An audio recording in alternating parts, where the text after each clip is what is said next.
Dorigo, a little too quick for Nielsen, but he didn't come away with the ball, which has now been transferred by Aston Villa to Tony Daly, and that could mean trouble for Chelsea until he's stopped by Clive Wilson. Gage, and again. Oh, deflected, goal! It'll go down to Kevin Gage, but it gave Besant no chance.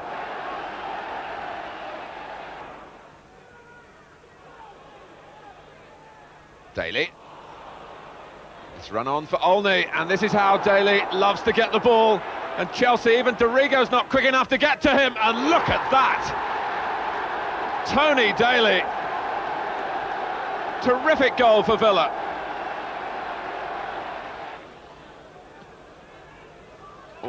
Platt, 3-0, and David Platt delighted.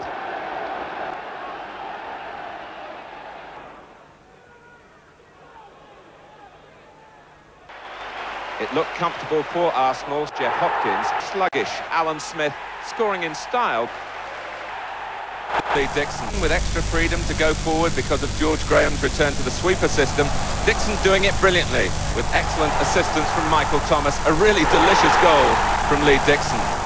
A strong tide running against Palace now. The closest they came to stemming it from this 34th minute corner. Arsenal couldn't clear it. Eventually the scramble ends with Alan Pardew pulling it back to 2-1. Arsenal's answer to that was full of authority. 2 more goals before half-time. Thomas might have had this one himself, but his on-target volley given the decisive scoring touch by Tony Adams. Thomas with a playful kick at his captain, confirming the story. Adams was involved in the next one as well, the ball dropping into the stride of Smith for his second. Alan Smith didn't appear for the second half. It stayed 4-1 to Arsenal.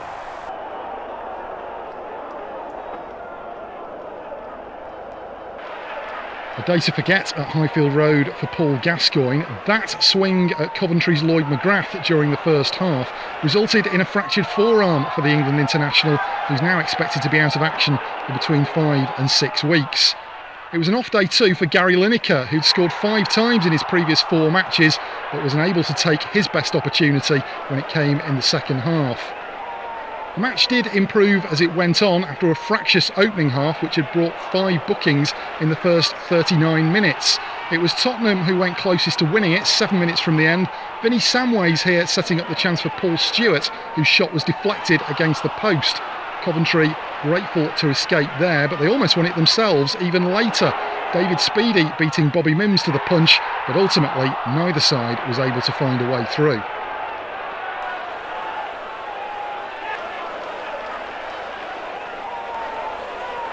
Charlton had gone 8 league games without a win, but a promising start against 4th place Southampton.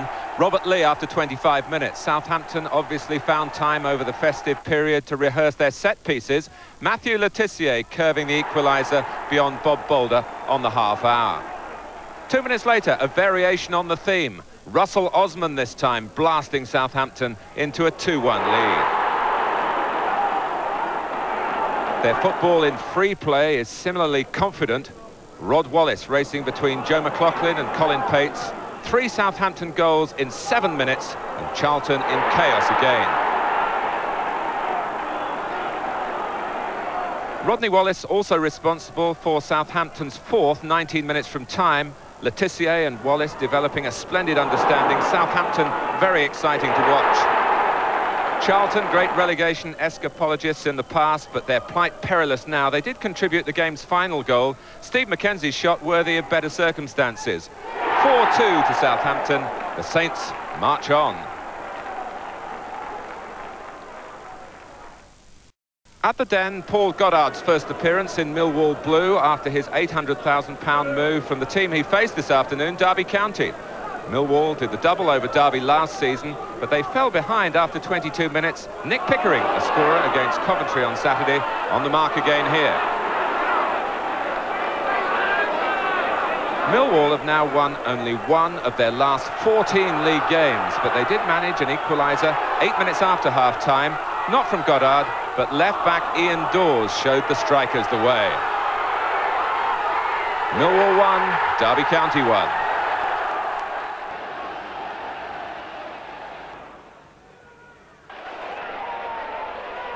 Fewer than 35,000 fans at Old Trafford, as much a comment on the quality of the recent football as the rain-sodden conditions. Andy Sinton was denied by Jim Leighton in the first half, but the game's best opportunity came 3 minutes from the end for United. Mike Phelan setting up Mark Robbins, who couldn't keep the shot down. 8 games without a win now for the under-pressure Alex Ferguson.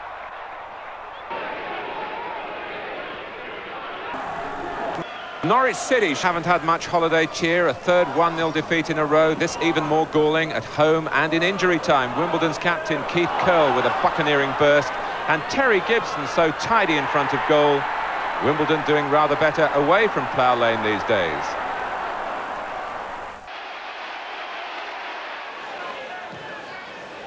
Norman Whiteside back for Everton after a 9-match absence with a goal after 97 seconds against Luton. And Graham Sharp's scoring touch also returned. Alec Chamberlain, a former Everton reserve goalkeeper, pushing the ball out, retrieved by Mike Newell. A smile from Sharp at last, only his second goal of the season. Luton lifted in the second half by Kevin Ratcliffe's foul on Ian Dowie. But Danny Wilson's penalty didn't deprive Everton, winners by 2-1.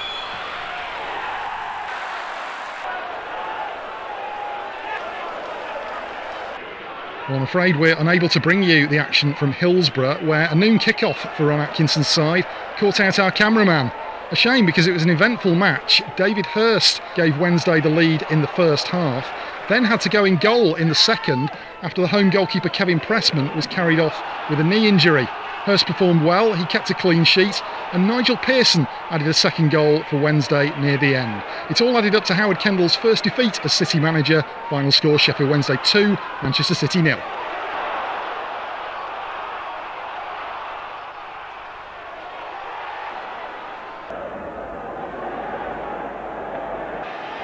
Checked his man beautifully. Rush waiting in the middle. That's the goal for Liverpool. Ian Rush, the scorer. A fantastic breakaway goal by Liverpool.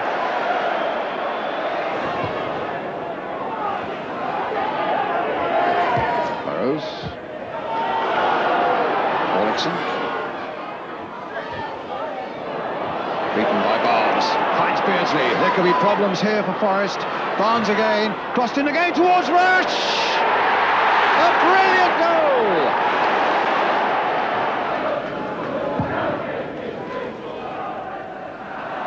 Hanson's header. In goes Hodge. Jensen.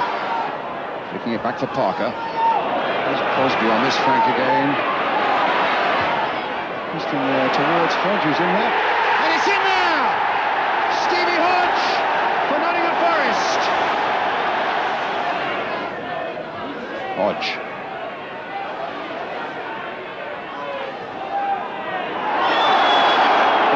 He has made the difference, Hodge, in this second half. Jensen backing away. He's given a penalty. Jensen brought down there, and referee Al Butch had no hesitation running to the spot. Now Clough from the penalty spot with an opportunity of making it 2-2. Clough against Grobbelaar.